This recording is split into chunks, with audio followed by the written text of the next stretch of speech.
గారి కుటుంబం, వారి తమ్ముడు వెంకటరెడ్డి గారు ఇక్కడ చేసిన కార్యక్రమాలు ఎన్నో ఉన్నాయి, ఇంకా చేస్తున్నారు. వారు ఇద్దరు లేకన్నా కూడా వారు మొదలుపెట్టిన అభివృద్ధి కార్యక్రమాలు ఈ గ్రామాన్ని, ఈ మండలాన్ని, చుట్టుపక్కల ప్రాంతాన్ని అభివృద్ధి చేసేదానికి వివిధ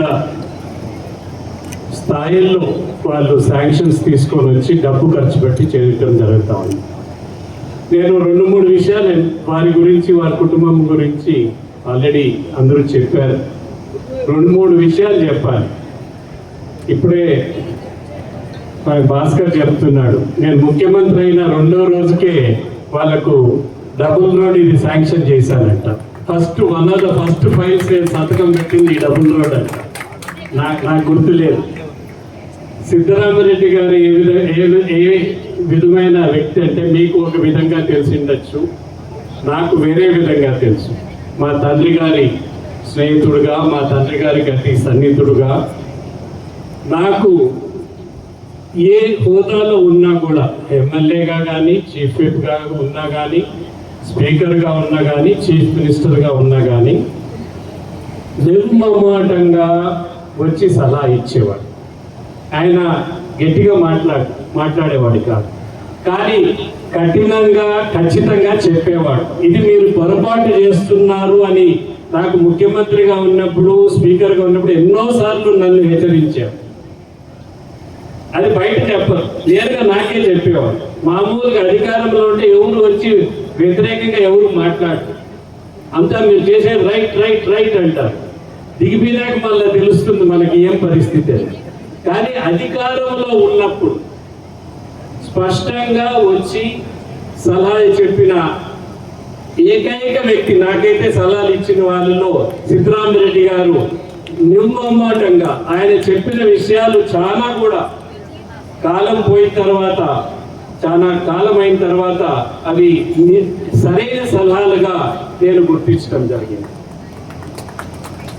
ఈ ప్రాంతం అభివృద్ధి కోసం ఎన్నో చేయాలి, ఇంకా ముందరికి పోవాల్సిన అవసరం ఉంది. ఇది చాలా వెనుకబడిన ప్రాంతం.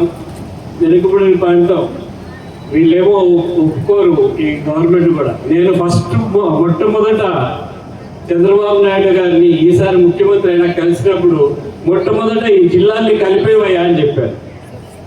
ఇది ఈ జిల్లాలను విభజన చేసి, మనకు రాష్ట్ర విభజన వల్ల ఎంత నష్టం జరిగిందో ఈ జిల్లాల విభజన వల్ల అంత నష్టం జరిగింది. రాజకీయంగా ఇబ్బంది వస్తుందేమో అని చెప్పారు.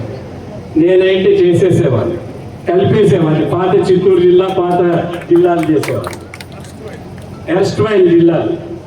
ఎందుకంటే అడ్మినిస్ట్రేషన్ సఫర్ అవుతాం. అడ్మినిస్ట్రేషన్ ఇప్పుడు కూడా సరైన పద్ధతుల్లో లేదు. ఒక్కొక్కటి ఒక్కొక్క చిందరబిందర అయిపోయింది అడ్మినిస్ట్రేషన్ అంతా. ఒక ప్రణాళిక ప్రకారం చేయాలంటే గవర్నమెంట్ కూడా ఒక స్పష్టమైన ఇది ఉండాల్సిన అవసరం ఖచ్చితంగా ఉంది. ఇది రాజకీయంగా ఆలోచన చేస్తారు కాబట్టి ఆ సలహా చెప్పేది కూడా ఇప్పుడు మంచిది కాదేమో. ఎందుకంటే జిల్లా పోయిన వాళ్ళంతా బాధపడతారు. జిల్లా మాకు మదనపల్లి జిల్లా వచ్చింది హెడ్ క్వార్టర్గా, అన్నమయ్య జిల్లాని. మంచిదే, కానీ అది మాకున్న సబ్ డివిజన్ కంటే సగం ఉంది. మాకున్న సబ్ డివిజన్ 1858 1858లో ఫామ్ అయిన sub division Madanapalle. 7 assembly segments. ఇప్పుడు 4-5 అసెంబ్లీ సెగ్మెంట్స్ ఒక జిల్లా అయింది.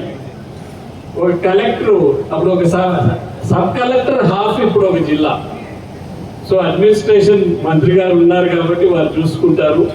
నేను కుటుంబ సభ్యులకి వారు చేస్తున్న మంచి కార్యక్రమాలన్నీ కూడా ఖచ్చితంగా ప్రజలు సహకారం తీసుకొని, వాళ్ళ రాజకీయం కోసం చేయటం లేదు.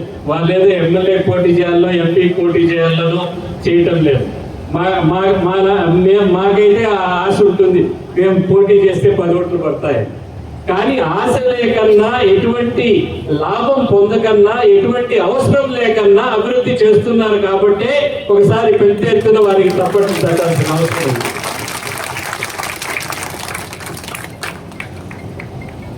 ఎప్పుడు కూడా వారి గ్రామం కానీ, వారి జిల్లా కానీ, వారి రాష్ట్రం కానీ చాలా ప్రాముఖ్యంగా ఉంటుంది. అది బాగా ముందరికి తీసుకొని పోవాలని ప్రతి ఒక్కరికి ఉంటుంది. బాబు గారు కూడా చాలా ఉత్సాహంగా పనిచేస్తున్నారు. ఇంకా ఉత్సాహం, ఆయన నాకంటే 10 సంవత్సరాలు పెద్ద ఆయన, కానీ నాకంటే 15 సంవత్సరాలు చిన్న ఆయన మాదిరి పనిచేస్తున్నారు. అంత ఉత్సాహంగా పనిచేస్తున్నారు బాబు గారు. రాజకీయంగా మేము చాలా విభేదించాం, కానీ పర్సనల్గా ఎప్పుడు మాట్లాడలేదు. పాలసీస్ పైన అసెంబ్లీలో చాలాసార్లు తెలుగుదేశం కానీ అప్పుడు కాంగ్రెస్లో ఉన్నప్పుడు విభేదం జరిగింది. కానీ నేను కోరేది ఒకటే, రాజకీయ నాయకులు ఇప్పుడున్న, నేను కొంచెం సీనియర్ నాయకుడు అయినాను కాబట్టి తెల్లెంట్రుకలు వచ్చేసినాయి కాబట్టి మీరు వాడే భాష మర్యాదగా వాడండి. ఒక ప్రత్యర్థిని కూడా మర్యాదగా మాట్లాడాల్సిన అవసరం ఉంది. ఏ ప్రొఫెషన్లో కూడా గుర్తుపెట్టుకోండి, ఏ ప్రొఫెషన్లో కూడా ఒక డాక్టర్ని ఎప్పుడు తిట్టడు. ఆయన తప్పు చేసినా కూడా సమర్థిస్తాడు. ఒక అడ్వకేట్ ఎప్పుడు తిట్టడు, తప్పు చేసినా కూడా సమర్థిస్తాడు. ఏ ప్రొఫెషన్లో కూడా అదే ప్రొఫెషన్లో ఉండే వాళ్ళని ఎవరు కించపరిచే విధంగా మాట్లాడరు. ఇది ప్రజలకు సంబంధించింది కాబట్టి పాలసీస్ పైన మీరు డిబేట్ చేయాలి తప్ప వ్యక్తిగతంగా ఇష్టం వచ్చినట్టు భాష. అసలు టీవీ చూస్తే ఆఫ్ చేసేయాలనిపిస్తుంది. కుటుంబంలో చూసే పరిస్థితి లేదు. ఏ సర్టిఫికేట్, ఏది స్పీచెస్ ఏ సర్టిఫికేట్ అయిపోయినాయి. ఇది నన్ను అడిగితే ఖచ్చితంగా పొలిటికల్ దీంట్లో సోషల్ మీడియా వచ్చిన దానివల్ల ఎక్కువ శాతం ఇది అసభ్యంగా మనం వినలేని పదాలు వాడి ఈ విధంగా చేసేది మంచి పద్ధతి కాదు. రాజకీయం అంటే ఒక గౌరవం ఉండాలి. రాజకీయ నాయకులు అంటే ప్రజలకు గౌరవం ఉండాలి. ప్రజలకు కూడా ప్రజలంటే నాయకులకు కూడా గౌరవం ఉంటుంది.